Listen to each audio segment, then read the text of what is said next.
আসসালামু আলাইকুম প্রিয় দর্শক, জানিয়ে দিব এখনকার আলোচিত সকল দেশীয় খবর। শুরুতেই জানিয়ে দেব সংবাদ শিরোনামগুলো। জামাত ক্ষমতায় গেলে রাষ্ট্রপতি কে হবেন, জানালেন শফিকুর রহমান। ঢাকা 18 থেকে নির্বাচন না করার ঘোষণা দিলেন মাহমুদুর রহমান মান্না। জানাবো এমন কোনো প্রতিশ্রুতি দেইনি যা সম্ভব নয়, বলছে তারেক রহমান। এবং সর্বশেষ জানাবো প্রশাসন একদিকে হেলে পড়েছে, বলছে জামায়াত। প্রিয় দর্শক, এতক্ষণ দেখছিলেন সংবাদ শিরোনামগুলো, এখন জানাবো বিস্তারিত খবর। জামাত ক্ষমতায় গেলে রাষ্ট্রপতি কে হবেন, জানালেন শফিকুর রহমান। ত্রয়োদশ জাতীয় সংসদ নির্বাচনে বাংলাদেশ জামাত ইসলামী ক্ষমতায় গেলে রাষ্ট্রপতি কে হবেন এমন প্রশ্নের জবাব দিয়েছেন দলটির আমির ড শফিকুর রহমান। তিনি বলেছেন, আপনারা ধৈর্য ধরুন, নিশ্চয়ই আল্লাহ তাআলা ধৈর্যশীলদের সঙ্গে আছেন। যিনি সৎ, যোগ্য ও নিষ্ঠাবান ব্যক্তি, এমন মানুষই আগামী রাষ্ট্রপতি হবেন। রাষ্ট্রপতির নাম ঘোষণা না করলে মূলত নীতিগত অবস্থান তুলে ধরে শফিকুর রহমান বলেন, রাষ্ট্রের গুরুত্বপূর্ণ পদে বসার জন্য প্রধান শর্ত হচ্ছে সততা, যোগ্যতা ও নিষ্ঠা। এমন মানুষই জনগণের আস্থা অর্জন করতে পারে এবং দেশের মর্যাদা রক্ষা করতে সক্ষম হন।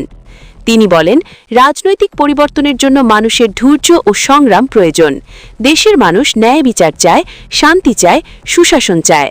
আমরা চাই এমন একটি বাংলাদেশ যেখানে কেউ রাজনৈতিক কারণে নির্যাতিত হবে না, কেউ অন্যায়ের শিকার হবে না। জামাত আমির বলেন, দেশের মানুষ দীর্ঘদিন ধরে ন্যায় বিচার, সুশাসন ও মানুষের অধিকার প্রতিষ্ঠার জন্য অপেক্ষা করছে। জনগণের প্রত্যাশা পূরণে নেতৃত্ব নির্বাচনের ক্ষেত্রে যোগ্যতা ও সততাকে সর্বোচ্চ গুরুত্ব দেওয়া হবে। তিনি আরও বলেন, দেশের ভবিষ্যৎ নির্ধারণ করবে জনগণ। দেশকে সঠিক পথে নিতে হলে রাষ্ট্রীয় নেতৃত্বে শতযোগ্য লোকদের দায়িত্ব দিতে হবে। দেশ পরিচালনা কোনো ব্যক্তিগত সম্পদ নয়, এটা আমানত। এই আমানত যাদের হাতে যাবে তাদের অবশ্যই শতনিষ্ঠাবান হতে হবে। ঢাকা 18 থেকে নির্বাচন না করার ঘোষণা দিলেন মাহমুদুর রহমান মান্না। ঢাকা 18 আসন ও জাতীয় সংসদ নির্বাচনে অংশ না নেওয়ার ঘোষণা দিয়েছেন নাগরিক ঐক্য সভাপতি মাহমুদুর রহমান মান্না। রাত 11:15টার দিকে নিজের ভেরিফাইড ফেসবুক পেজ থেকে দেওয়া এক পোস্টে ঘোষণা দেন তিনি। পোস্টে মাহমুদুর রহমান মান্না লেখেন, এখন আমি বগুড়ায় একটি বিশেষ পরিস্থিতিতে সংসদ নির্বাচনে ঢাকা 18 এবং বগুড়া 2 থেকে প্রতিদ্বন্দ্বিতা করার সিদ্ধান্ত নিয়েছিলাম। ঢাকা 18 একটি বিশাল নির্বাচনী এলাকা, এর অন্তর্গত 7.5টি থানা এবং 6.5 লাখের মতো ভোটার এখানে। নির্বাচন এতই ব্যয়বহুল যে তাহা নির্বাহ করা আমার পক্ষে সম্ভব নয়। তিনি আরও লেখেন, এই প্রেক্ষিতে আমি ঢাকা 18 নির্বাচনী প্রতিদ্বন্দ্বিতা থেকে নিজেকে প্রত্যাহার করার সিদ্ধান্ত নিয়েছি। আমার এই সিদ্ধান্তে হয়তো অনেকে মনে কষ্ট পাবেন, তাদের কাছে আমি দুঃখ প্রকাশ করছি। এমন কোনো প্রতিশ্রুতি দেইনি যা সম্ভব নয়, বলছে তারেক রহমান। দেশের বিভিন্ন প্রান্ত ঘুরে জনসভার পর শেষ মুহূর্তে রাজধানীতে ভোটের প্রচারে ব্যস্ত সময় পার করছেন বিএনপির চেয়ারম্যান তারেক রহমান। গতকাল নিজের আসন ঢাকা 17 থেকে শুরু করে রাজধানীর বিভিন্ন নির্বাচনী এলাকায় জনসভা করে ধানের শীষের পক্ষে ভোট চেয়েছেন দিল্লি। ভোট চাওয়ার পাশাপাশি দেশ ও মানুষের ভাগ্য উন্নয়নে ভোটারদের সামনে নানা প্রতিশ্রুতিও তুলে ধরেন বিএনপির চেয়ারম্যান। আর প্রতিশ্রুতির বিষয়ে বলেছেন, আমরা আপনাদের কাছে এমন কোনো প্রতিশ্রুতি দিতে চাই না যা মানুষের সাধ্যের বা মানুষের ক্ষমতার বাইরে। এমন কোনো প্রতিশ্রুতি দেইনি যা ইহজগতে সম্ভব নয়। রাজধানীর সেনাপাড়ার আদর্শ উচ্চ বিদ্যালয় মাঠে বিকেলে ঢাকা 15 আসনের নির্বাচনী সভায় বক্তব্য দেন তারেক রহমান। এই আসনে বিএনপি প্রার্থী শফিকুল ইসলাম মিল্টন, তার অন্যতম প্রতিদ্বন্দ্বী জামাত ইসলামের আমির শফিকুর রহমান। দলের পরিকল্পনা প্রতিশ্রুতির কথা তুলে ধরে সভায় তারেক রহমান বলেন, বিএনপি সরকার গঠনে সক্ষম হলে আমরা যেসব পরিকল্পনা ও প্রতিশ্রুতি দিয়েছি পর্যায়ক্রমে তা বাস্তবায়ন করব। এর আগে বিকেল 4:45টার দিকে ইসিবি চত্বরে দিনের প্রথম নির্বাচনী সভায় বক্তৃতা করেন তারেক রহমান। জনভোগান্তি এড়াতে মাত্র 7.5 মিনিটে বক্তৃতা শেষ করেন তিনি। বক্তৃতায় নিজেকেও এই এলাকার সন্তান দাবি করে তাকে জয় করতে ভোটারদের কাছে ধানের শীষের পক্ষে ভোট চায় তারেক রহমান। তারিক রহমান বলেন, আমি ছোটবেলা থেকে আমার শিশু বয়স থেকে এই এলাকাতেই বড় হয়েছি। এই এলাকার সন্তান হিসেবে এই এলাকার মুরব্বী, এলাকার মায়েদের কাছে, এই এলাকার ভাইদের কাছে, এই এলাকার বোনদের কাছে আজ আমি ধানের শীষের জন্য ভোট চাইছি। 12ই ফেব্রুয়ারি নির্বাচনের পর বিএনপি সরকার গঠন করলে ঢাকাকে নিরাপদ শহর হিসেবে গড়ে তোলার প্রতিশ্রুতি দেন বিএনপির চেয়ারম্যান।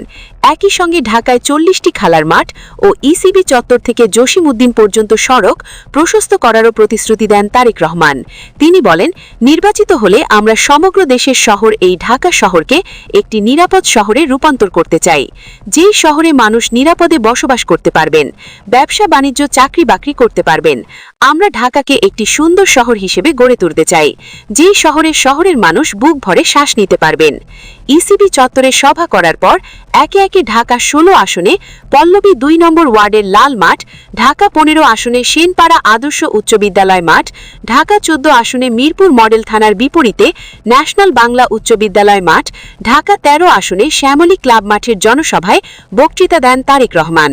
পল্লবীর লাল মাঠে ঢাকা 16 আসনে নির্বাচনী সভায় দলের প্রার্থী আমিনুল হকের জন্য এলাকাবাসীর কাছে ভোট চান তারেক রহমান। এই এলাকায় সমস্যার কথা তুলে ধরে তিনি বলেন, এই এলাকায় জলবদ্ধতা সমস্যা, হাসপাতালের সমস্যা রয়েছে। ইনশাআল্লাহ আমরা এইসব সমস্যার সমাধান করব। সবার আগে দেশ, এই নীতি অটল থেকে যে কোনো মূল্যে দেশকে গড়ে তোলার কথা জানান বিএনপির চেয়ারম্যান। এক্ষেত্রে দুর্নীতি দমন ও জননিরাপত্তায় সর্বাধিক গুরুত্ব আরোপ করেন তিনি। তারেক রহমান বলেন, বিএনপি সরকার গঠন করলে জনগণের নিরাপত্তায় আইন শৃঙ্খলা পরিস্থিতি সবার আগে ঠিক করা হবে। দুর্নীতির বিরুদ্ধে জিরো টলারেন্স নীতিতে থাকবে বিএনপি। প্রশাসন একদিকে হেলে পড়েছে বলছে জামায়াত। ত্রয়োদশ জাতীয় সংসদ নির্বাচনকে কেন্দ্র করে মাঠ পর্যায়ে প্রশাসন আইন শৃঙ্খলা রক্ষাকারী বাহিনীর ভূমিকা নিয়ে তীব্র ক্ষোভ প্রকাশ করেছে বাংলাদেশ জামাত ইসলামী। দলটির অভিযোগ, প্রশাসন একদিকে হেলে পড়েছে। জুবায়ের অভিযোগ করে বলেন, পটুয়াখালীর বাউফল আসনে জামাতের প্রার্থী ড শফিকুল ইসলাম মাসুদের নির্বাচনী এলাকায় পুলিশ চরম পক্ষপাতিত্ব করেছে। বাউফলের ওসি চূড়ান্তভাবে একপেশে আচরণ করেছে। তিনি বিএনপি ছাত্রদলের নেতাকর্মীদের সঙ্গে নিয়ে জামাতের অফিস তল্লাশি করেছেন। এই ওসি বহাল থাকলে সেখানে সুষ্ঠু নির্বাচন সম্ভব নয়, তাই অবিলম্বে বাউফলের ওসির প্রত্যাহার দাবি করেছি। জুবায়ের জানান, ঢাকা 15 আসনে জামাত আমির শফিকুর রহমান এবং পাবনায় নিয়মিত সন্ত্রাসী হামলা ও অফিস ভাঙচুর হচ্ছে। পাবনা জেলা আমিরের উপর হামলা এবং মোটরসাইকেল পুড়িয়ে দেওয়া হয়েছে। সেখানে নারী কর্মীদের উপর হামলা চালানো হয়েছে। স্থানীয় প্রশাসন ও ইউএনওরা এসব দেখেও কার্যকর কোনো পদক্ষেপ নিচ্ছেন না। নির্বাচনী প্রচারণায় নারী কর্মীদের উপর শারীরিক নির্যাতন ও হেনস্থার অভিযোগ এনে জামাতের এই নেতা বলেন, বাউফল, পাবনা সহ বিভিন্ন স্থানে নারী ভোটারদের ভয়ভীতি দেখানো হচ্ছে। জামাতের পক্ষ থেকে লক্ষাধিক বোরকা বানানো হচ্ছে, এমন প্রচারণাকে কাল্পনিক নাটক হিসেবে অভিহিত করেন অ্যাডভোকেট জুবায়ের। তিনি বলেন, নারীদের মধ্যে সংশয় তৈরি করতে এবং তাদের নির্বাচন বিমুখ করতে এমন উদ্দেশ্যপূর্ণ গুজব ছড়ানো হচ্ছে। যেখানে অর্ধেক ভোটার নারী, সেখানে তাদের নিরাপত্তা নিশ্চিত করা কমিশনের বড় দায়িত্ব। আজ 11টি নারী সংগঠনের পক্ষ থেকে জামাত আমির শফিকুর রহমানের প্রার্থিতা বাতিলের আবেদনের বিষয়ে প্রশ্ন করা হলে জুবায়ের বলেন, জামাত ইসলামী নারীদের সর্বোচ্চ সম্মানে চোখে দেখে। আমিরে জামাতের অ্যাকাউন্টটি হ্যাক করা হয়েছিল, আমরা সেটি উদ্ধার করেছি এবং তদন্তে দেখা গেছে বঙ্গভবনে এক কর্মকর্তার ইমেল থেকে ভাইরাস ছড়িয়ে এটি করা হয়েছে। এই ব্যক্তিকে পুলিশ গ্রেপ্তার করেছে। এটি মূলত জামাতের নারী সমর্থনের জোয়ার দেখে একটি মহলের চক্রান্ত।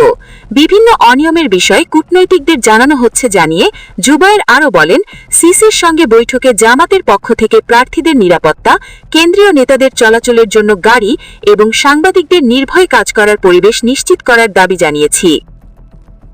প্রিয় দর্শক, এই ছিল এখনকার গুরুত্বপূর্ণ নিউজ। আরও গুরুত্বপূর্ণ নিউজ নিয়ে ফিরছি কিছুক্ষণের মধ্যে। নিউজগুলো সবার আগে দেখার জন্য এই চ্যানেলটি সাবস্ক্রাইব করে আমাদের সাথে থাকুন। ধন্যবাদ।